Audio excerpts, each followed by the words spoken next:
இந்த 3 படங்கள் திரும்ப ரிலீஸ் ஆனா, கண்டிப்பா நான் தியேட்டருக்கு போயிட்டு பார்ப்பேன்ட்டு ஒரு லிஸ்ட் எல்லார்கிட்டயுமே ஒண்ணு இருக்கும். நான் என் மனசுக்கு பட்ட ஒரு டாப் 3 மூவிஸ் சொல்லப் போறேன். 3rd பிளேஸ்ல இருக்கிறது ரிதம் மூவிங்க.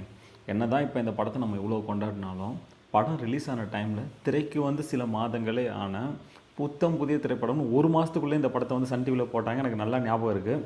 நான் வந்து ராங் இன்ஃபர்மேஷன் சொன்னா ப்ளீஸ் கரெக்ட் மீ. இன்கேஸ் இந்த படம் மட்டும் இப்போ ஃபஸ்ட் டைமாக ரிலீஸ் ஆயிருந்ததுன்னா கண்டிப்பாக அதோட வெற்றி வந்து மிகப்பெரிய அளவில் இருந்திருக்கும். நம்ம அந்த டைமில் அந்த மாதிரி படத்துக்கு தயாராகல. அந்த கண்ணை பார்த்து யாருன்னா தப்பாக பேசினா அடித்து மூஞ்சி கிஞ்செல்லாம் உடைக்கிற அர்ஜுன் சார் இந்த படத்தில் அவ்வளோ சட்டலாக நடிச்சிருப்பாரு. நிறைய சீன்ஸ் இருக்குங்க. உதாரணத்துக்கு மீனா மேடம் கிட்ட, நீங்கள் என்னமோ 16 வயசு பொண்ணு, நான் என்னமோ 18 வயசு பையன், நான் என்னமோ உங்ககிட்ட ஒரு லவ் லெட்டர் கொடுத்து நீங்கள் கீழ்ச்சி போட்ட மாதிரி என்னை பார்த்து பிஹேவ் பண்ணுறீங்கன்னு சட்டலாக கேட்கறதும் சரி.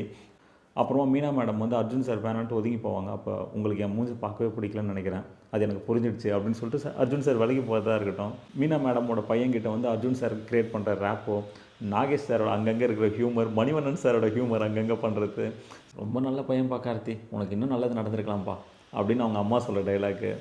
ஒரு வில்லன்றவன் வந்து கர்ண கொடூரமாக கேவலமானவனாக கஞ்சாக்கு பிடிக்கி இப்படிலாம் இருக்கணுன்ற அவசியம்லாம் கிடையாது. அது வேற ஒரு ரூபத்துலேயும் வரலாம், அது லக்ஷ்மி ரூபத்தில் கூட வரலாம். ஆமாம், லக்ஷ்மி மேடம் அந்த மீனா மேடம் வந்து பார்க்க வருவாங்க, பார்த்தேன் நீ என் கூட வந்துடுறீமா அப்படின்ட்டு. ஐயோ இப்படியா பண்ணுவா அப்படின்ற மாதிரி இருந்தது. ஸோ கடைசியாக ஒன்று சேர்ந்துருவாங்க, அது வேறு விஷயம். ஸோ வில்லன்லேயே ஒரு டைப்பான வில்லன் இந்த படத்தில் அவங்க. இது உண்மையாகவே அர்ஜுன் சார் படம் தானே, அவர் சூப்பர் ஆக்டர், அதில் எந்த டவுட்டும் இல்லை. பட் அடிச்சு ஆனாலும் பறக்க விட்ற அவர் வந்து இந்த படத்தில் அவ்வளோ சட்டில் பார்க்கறதுக்கு அவ்வளோ அழகாக இருந்ததுங்க. ஸோ ரெண்டாவதாக வந்து நான் எதிர்பார்க்குற படம் வந்து பஞ்சதந்திரம்ங்க. ஆக்சுவலாக இந்த படத்தோட கதை வந்து அவ்வளோ கான்ட்ரவர்சியலான ஸ்டோரி. என்ன இது கான்ட்ரவர்சியலான ஸ்டோரின்ற மாதிரி கூட நீங்கள் நினைக்கலாம். ஆமாங்க, 5 ஃப்ரெண்ட்ஸு ஒரு கேர்ள் கூட வந்து குஜிலி மஸ்தாக இருக்கலாம்னு சொல்லிட்டு பெங்களூர் வரலாம் போகிறாங்க. ஸோ அந்த மாதிரி ஒரு கான்ட்ரவர்ஷியலான ஸ்டோரி. ஆனால் நான் சொல்லும்போது தான் இது கான்ட்ரவர்ஷியல்னு உங்களுக்கு தோணும். ஆனால் படத்தை எடுத்த விதம் அவ்வளோ காமெடியாக, குழந்தைங்கலேருந்து பெரியவங்க வரைக்கும் கண்டிப்பாக பார்க்கலாம். அந்த மாதிரி சூப்பராக எடுத்திருப்பாங்க. இந்த படத்தை பற்றி பேசும்போதே நிறைய காமெடி எனக்கு ஞாபகம் வருது. பர்தார்ஜி சாடி, ஐஸ் கோல்டு காஃபி, அப்புறமா கமல் சார் எல்லாரையும் சுற்று போட்டு அவா சேமத்தை பாருங்கள், அதுதான் என்னோட அவா அப்படின்ற மாதிரிலாம் வந்து பேசுவார்.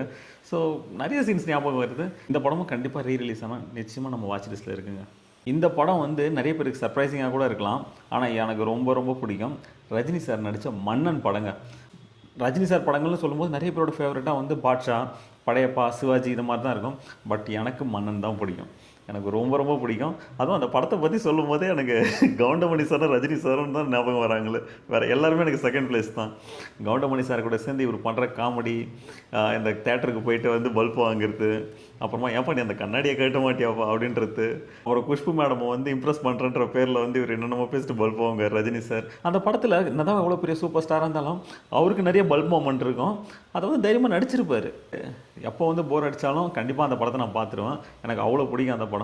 நான் சொன்ன இந்த 3 படங்களை வந்து டாப் 1, 2, 3லாம் நான் வரிசைப்படுத்திலாம் சொல்லலை. இது ஜஸ்ட் ரேண்டமாக சொன்ன ஆர்டர்ஸ் தான்.